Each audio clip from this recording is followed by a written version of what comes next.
انقلابی.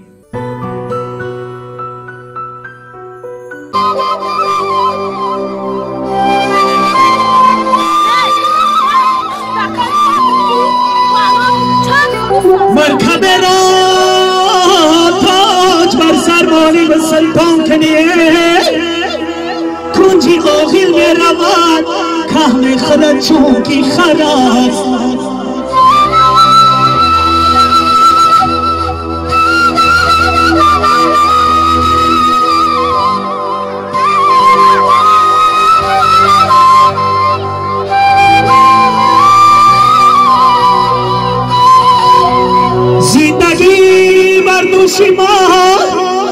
زندگی بر دوشی ما باری گرانی میکند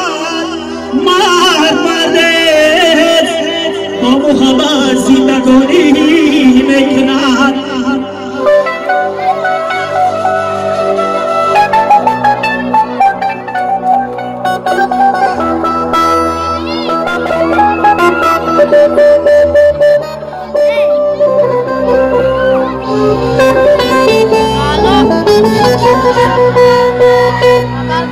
چرا امروز در دنیای دیدی بدن نمیبینم آه من در بین رفیقانم جان رفیق من نمیبینم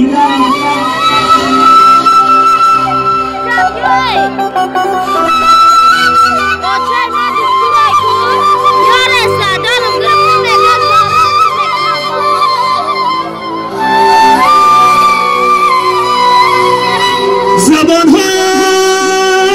کردن عادته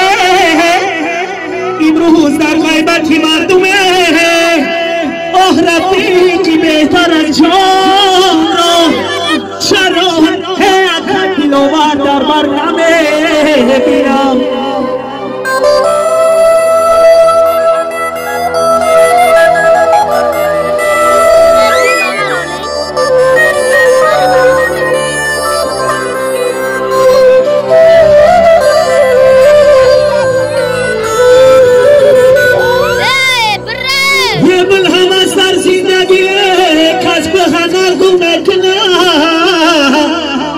مردی نادیده زیکم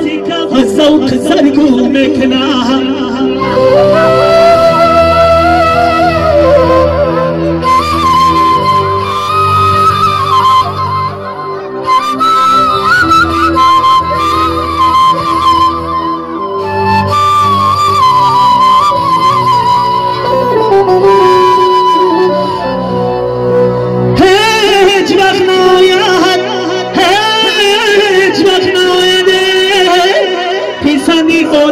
فرزندی بد حقیبت فرزندی بده مهری پدرگو میکند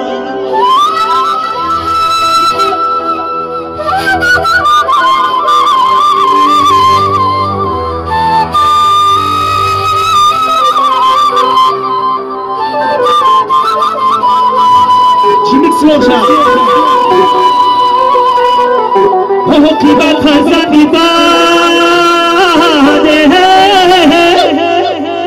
مهری پدرگو میکند هر دوستیشی یارایی همین سوده رفتی شما برای شما مرامت همه قصه خشتبار اشنای شم میدانی با در جون آباد میگیریم کاری دیگه کلدمی خاندان مبارک باشد